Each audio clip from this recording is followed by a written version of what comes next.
Hola, ¿cómo andan? En el siguiente episodio vamos a hablar con Eduardo Nicolás Cota. Él fue diagnosticado con esclerosis múltiple en el 2003 y creó un triciclo motorizado con para la autonomía de personas con movilidad reducida. La esclerosis múltiple es una enfermedad neurológica que afecta al sistema nervioso central. Este está formado por el cerebro y la médula espinal.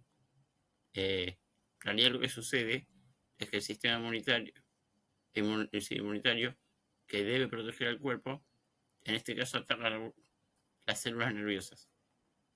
Estos nervios se extienden a lo largo de todo el cuerpo, con lo cual pueden manifestarse de distintas maneras y distinta intensidad, y los síntomas no aparecen igual en todas las personas. Los primeros síntomas pueden ser problemas de visión, cosquilleo y entumecimiento, dolor y espasmos, fatiga y debilidad, problemas de equilibrio y mareos, problemas urinarios, algún tipo de disfunción sexual o problemas cognitivos. La mayoría se diagnostica entre los 20 y 40 años, pero puede pasar en cualquier etapa de la vida. Hola Eduardo, ¿cómo estás? ¿Qué tal? ¿Cómo te va? Bueno, muy buena explicación. Gracias, Gonzalo, por esta entrevista. Y bueno, sí, tal cual, me ahorraste una explicación con respecto a mi diagnóstico. Bueno, Sí. muchísimas gracias por esta entrevista. No, gracias a vos por participar y darme una mano.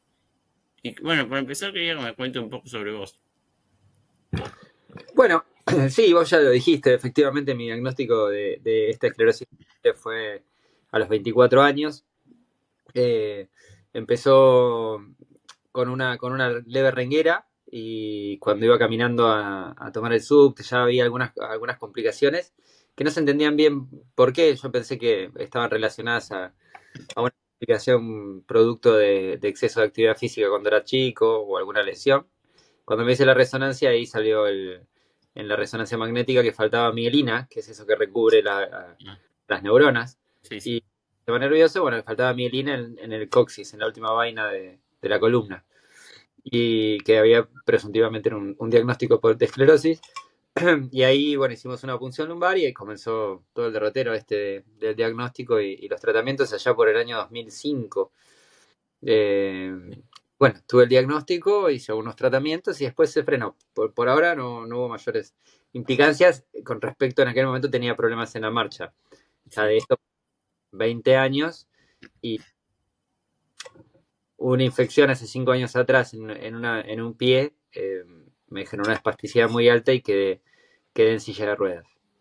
Que si querés después te voy contando que yo creo que para mí fue una mejoría, viste que todo Sí, es un punto de vista, ¿no, Gonza? sí, sí, en realidad sí. Eso a veces, aunque sea medio que uno no quiere aceptar la silla o lo que fuere, a veces termina siendo mejor.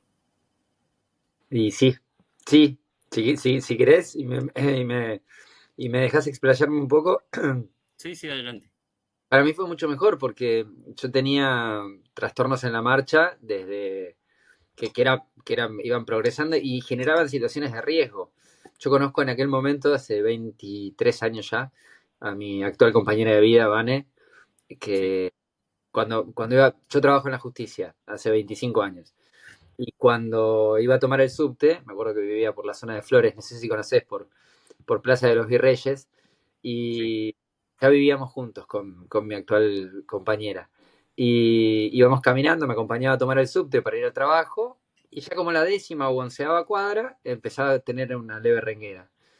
Claro, todo esto se empezó a incrementar esta dificultad en la marcha, y, y todo este proceso, ¿no? De no querer usar bastón, yo ya con el diagnóstico quería como que no se notara y producía situaciones de riesgo, porque me pasó de caerme varias veces y muchas veces esto de no querer usar algún dispositivo o algo que ayudara a la seguridad por sí, ocultar una condición o por el que dirán, era más peligroso que usar un vehículo, ¿no? En este caso un bastón.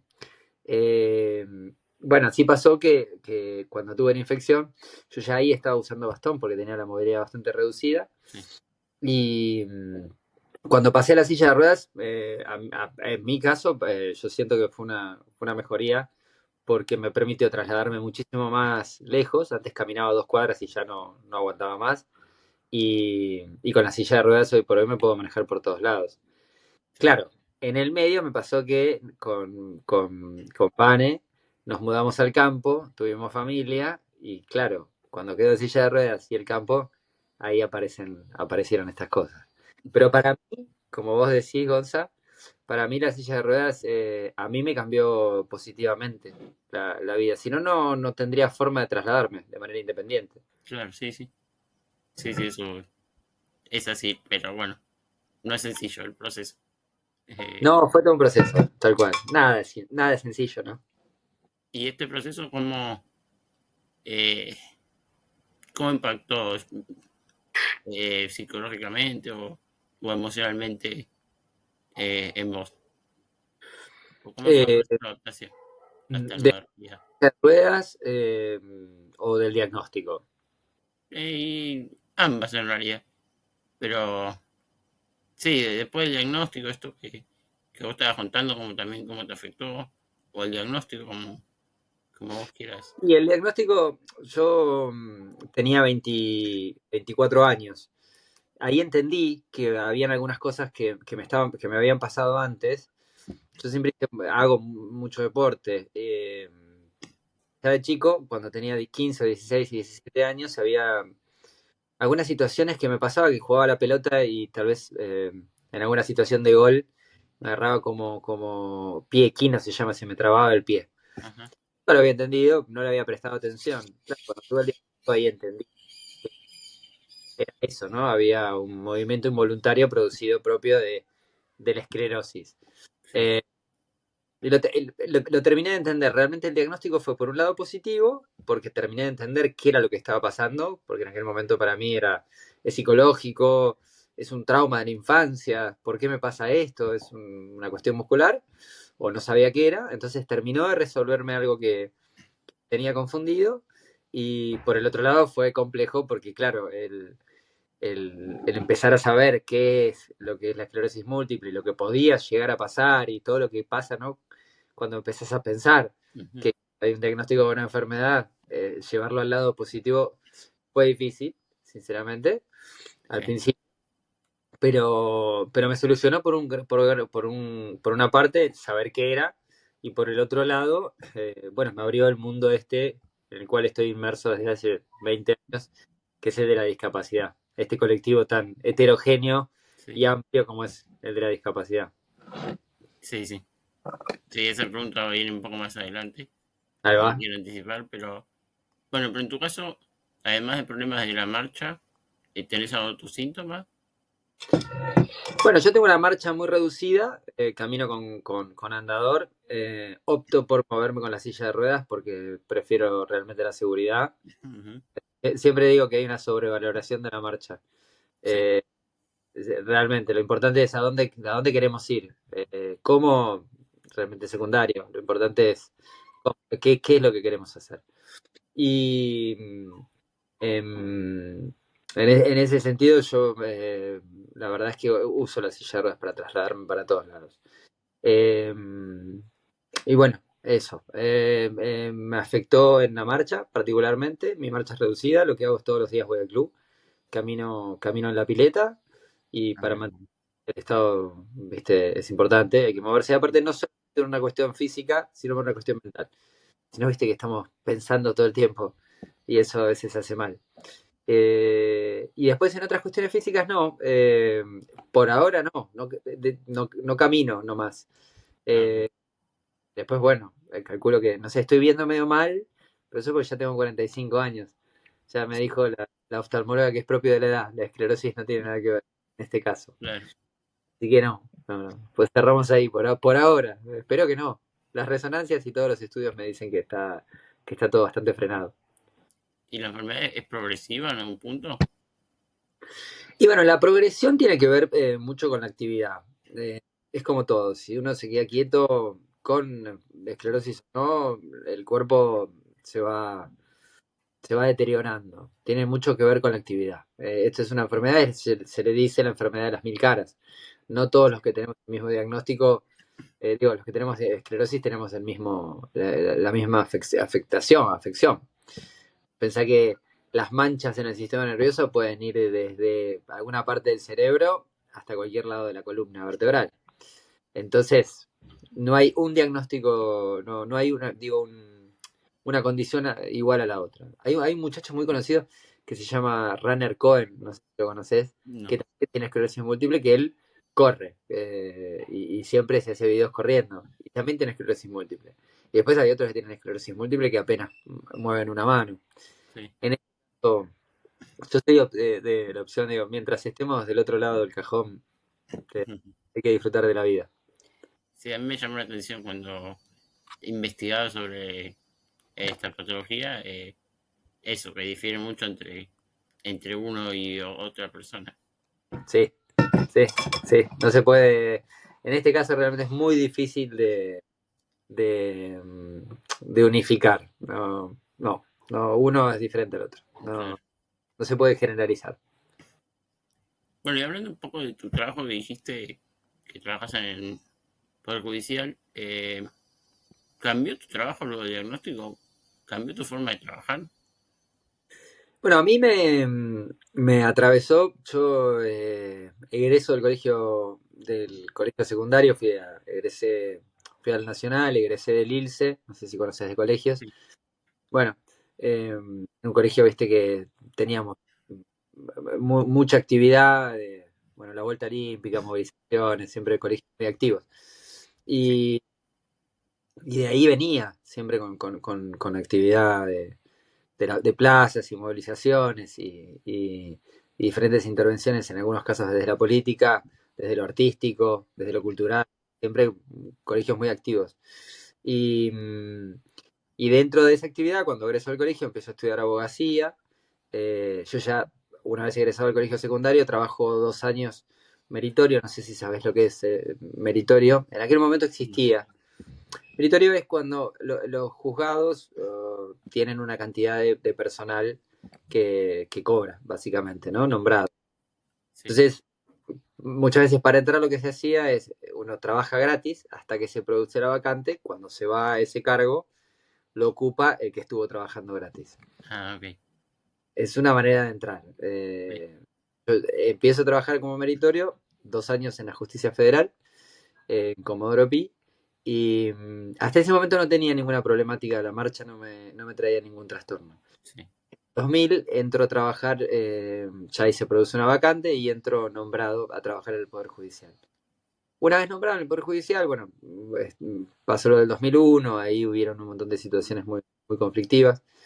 Eh, y dentro del Poder Judicial empezó a tener una actividad bastante participativa dentro Sí. eh, de los gremios judiciales. Entonces, claro, cuando empiezo a tener ya en el 2004, 2005, 2006 algún trastorno que ya se notaba en la marcha y yo lo sentía también, que me estaba trayendo una implicancia dentro de lo laboral, porque lo mío era estar mucho en la calle, eh, lo planteo dentro de los gremios, dentro del gremio y dentro de otros gremios que tengo amigos que participan en otros gremios y empiezo a trabajar activamente en lo que es el armado de comisiones de discapacidad gremiales. Ajá. Eh, entonces fui por ese lado, por trabajar con la temática de discapacidad. En aquel momento, yo no sé si vos recordás, se habló por los años 2014, 2013, 2014, si no me equivoco, de lo que era el cannabis medicinal, que Ajá. había. Sí. Bueno, ahí empezamos a investigar junto con un montón de activistas relacionados a la discapacidad y el cannabis, todo lo que fue la regulación del cannabis medicinal. Y esos fueron unos pasos y organizaciones relacionados a lo que era la discapacidad y la participación activa. Entonces lo que me pasó relacionado a lo laboral es que hubo un vínculo muy interesante que se produjo entre el empleador y el personal con discapacidad, que en este caso fui yo y muchos más. En lo que trabajamos fue en ajustes, en cómo poder adaptar los entornos de acuerdo a la condición y Bien. cómo dar las jornadas de acuerdo a las condiciones también. Vos sabrás que no todas las condiciones, no todas las discapacidades son iguales. Ajá. Entonces, generamos un espacio de comunicación muy interesante entre lo que son los empleadores, los superiores y los trabajadores con discapacidad por a través de los gremios, que fue una experiencia y sigue siendo una experiencia muy linda. Ujú. Qué bueno. O sea, cambió en realidad tu puesto de trabajo de alguna manera.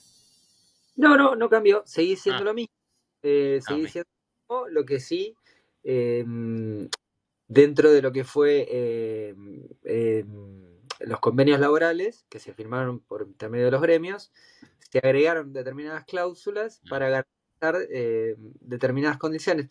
Muchas veces esto sucede que algunos empleadores no saben, o superiores, no empleadores, sino superiores, no conocen de discapacidad. Supongo que a vos esa experiencia sí, la debes saber. Entonces, muchas veces hay que educar, hay que capacitar también a los superiores para saber cómo tratar a la persona que tiene alguna discapacidad y, y que pueda cumplir sus objetivos, ¿no? Entonces, en mi caso, lo que se hizo fue, como yo trabajo en la división de mandamientos y notificaciones, entonces mi actividad tiene que ver con salir mucho. ujú, Lo que hicimos fue encontrar algunos lugares que eran accesibles para que yo pudiera garantizar mi desarrollo bien, laboral. Entonces, ah, es esto. Creo que el desafío es encontrar las adaptaciones para que la persona se pueda desarrollar y no tener que eh, pasarla a un lugar en que no pueda cumplir su trabajo. claro, y esto que decís me abre un poco a la siguiente pregunta, que es si vos que decís que tu superior por ahí tiene cierto desconocimiento de discapacidad. Más Sí. allá de eso, ¿él estuvo predispuesto a ayudar o sentiste discriminación en algún momento? Yo, sí, de mi lado hubo muy buena predisposición, siempre. El diálogo, eh, yo creo que con el tiempo abre los canales comunicacionales y se trata también de explicar. Yo, por mi parte, recibí siempre buenas respuestas. Discriminación, yo creo que va más relacionado al miedo. Viste que hay muchas personas que tienen miedo de si me pasara a mí, hay mucho de proyección, tal vez alguna historia que, que, que haya atravesado la familia, entonces provoca que genere algún temor. Eh, pero en mayor, la mayoría de los casos y de las situaciones que tuve que interceder, no por mí, sino por terceros, porque me transformé en un representante también Sí. de muchos que tenían discapacidad en el trabajo, entonces intercedía con los empleadores. Tal vez algunos me decían, mira, la verdad es que se le va a complicar, no va a poder cumplir su tarea, la va a pasar peor. A veces imponer una inclusión en determinados espacios laborales empeora el cuadro, busquémosle la vuelta. Entonces yo le decía, bueno, mira, él quiere trabajar realmente, pero este lugar de trabajo no le es accesible, tal vez no la pasa bien, el entorno laboral no permite que se desarrolle. Permitime buscarle un lugar donde pueda ir a trabajar, pueda salir y que pueda cumplir sus tareas, pero casi siempre la verdad es que tuve más que buena predisposición. Ah, qué bueno. Sí. Qué bueno. Y creo que un poco lo dijiste antes, tocaste un poco el tema, pero ¿cómo cambió la perspectiva tuya sobre la accesibilidad, sobre la inclusión en estos años o luego del diagnóstico? Ah, muy buena la pregunta, muy buena la pregunta. Sí, es todo. Yo creo que la accesibilidad desde lo arquitectónico y desde lo social, ¿no? Pero principalmente desde lo arquitectónico creo que es la herramienta inclusiva, porque son las barreras que no te permiten poder transitar y de esa manera no puedes sociabilizar y poder desarrollarte y Sí. poder manejarte libremente. Sí, la accesibilidad creo que es uno de los principales eh, pilares para el desarrollo de una persona que tiene, en nuestro caso, ¿no? Como nuestra discapacidad que tiene que ver más con lo motor. Claro, sí, sí. Después, no, el colectivo es tan amplio, pero en este caso, creo que lo arquitectónico para nosotros los que tenemos alguna condición motora es principal y el desarrollo de entornos accesibles es muy importante. Y vos antes de tu diagnóstico, ¿vos te das cuenta o notabas estos problemas arquitectónicos para la gente con... No, no, para nada. No, para nada. No era un tema Sí. no, claro, sí, creo que sé por dónde vas un poco, ¿no? Sí, claramente, hasta que no te pasa, no lo pensás. Sí, sí, mucha gente Eh, me cuenta eso. O gente Sí, que tiene alguna lesión en la rodilla, lo que fuere, y tiene que sí, estar encerrado un tiempo, lo sí, empieza a notar.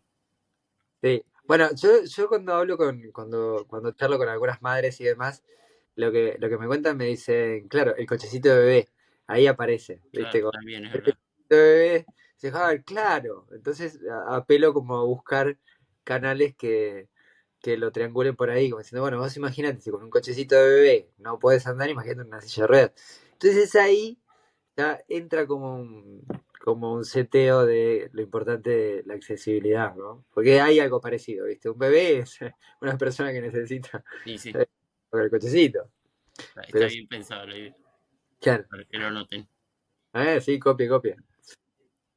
Bueno, eh, vos me contaste un poco hace las primeras preguntas, quizás el alivio que sentiste por el diagnóstico, pero Ajá. ¿cómo, qué herramientas o qué estrategias te ayudaron a salir adelante en momentos difíciles con tu diagnóstico? El entorno. Los entornos son fundamentales. A mí me tocó ser una persona con discapacidad adquirida, no de nacimiento. Entonces ahí hay una diferencia. Si, y no estaba, eh, y siempre estuve acompañado, siempre con amigos, mi familia, mi señora, mi actual compañera de vida, siempre me acompañó a pesar de la adversidad. Y en el caso de los de nacimiento, yo creo que también es muy importante el entorno. Eh, no tener una mirada lastimosa y siempre empujar y decir, hey, mira, la condición no tiene que comerte, no tiene que, viste, no setearte la cabeza y no dejarte, no te tiene que condicionar, ¿no? Eso fue muy importante. Y también el exigir. En mi caso, yo soy bastante autoexigente, entonces no me permití tampoco dejarme justificar, que eso es algo que es muy común muchas veces, ¿no? Sí, sí, Pero, pero sí, en este caso yo creo que el entorno fue muy importante, tal vez la crianza, eso pudo haber sido también. A mí, ya de chiquitito, era de los que se iba y volvía a la escuela solo, sí, y entonces ya de pibe me manejé solo y creo que eso de grande se vio reflejado. Eso es importante enseñarle a los padres que tienen hijos con alguna discapacidad, de sí, que dejen probarse, que los dejen que se caigan, que aprendan, que no tengan tanto miedo. Porque bueno, qué difícil, ¿no? Yo soy papá y me cuesta, imagínate, mis hijas no tienen ninguna discapacidad sí. y me cuesta, no me quiero imaginar cómo será, pero bueno, es el desafío, ¿no? Sí, la verdad que está muy bueno todo esto que dijiste, de alguna forma para otra gente con discapacidad que o tiene temas de sobreprotección de las madres, los padres, o temas de que le cueste salir adelante. Sí. ¿Y vos qué aprendiste de vos durante todo este proceso después de diagnóstico? Y aprendí bastante autocontrol, autoconocimiento. Eso sí, me fui conociendo, encontrando cuáles eran los lugares eh, que me molestaban para evitarlos. Aprendí también a entender mucho al otro, porque cuando tenemos una condición que es tan notoria, casi que era es inevitable y entonces eso hace que estés, cuando pasás por algún lugar, la mirada esté puesta muchas veces llame la atención y en el otro puede generar una reacción y bueno, a sobrellevar ese tipo de situaciones también. A divertirme, aprendí bastante a divertirme, siempre me divertí, pero en este caso me divierto más. Las reacciones de la gente son muy graciosas.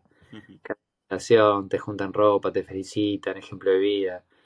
Entonces, también eso es divertido, a reírse bastante, pero aprendí de todo, aprendí bastante de conducta, pero sí, se aprende bastante. Pero igual, no sé si es inherente a tener una discapacidad, ya que casi que nos metemos en una conversación filosófica. Sí, Eh, pero yo creo que si tuviera que sintetizar una palabra, sí, es aprender ahí, a ver cómo estar con el otro y demás. Pero es mucho aprendizaje, sí. Sí, sí, sí, sí, es así. Yo un poco tengo tu mirada de alguna forma, por eso me sonreía recién por cosas que Sí, decías. Bueno, sí.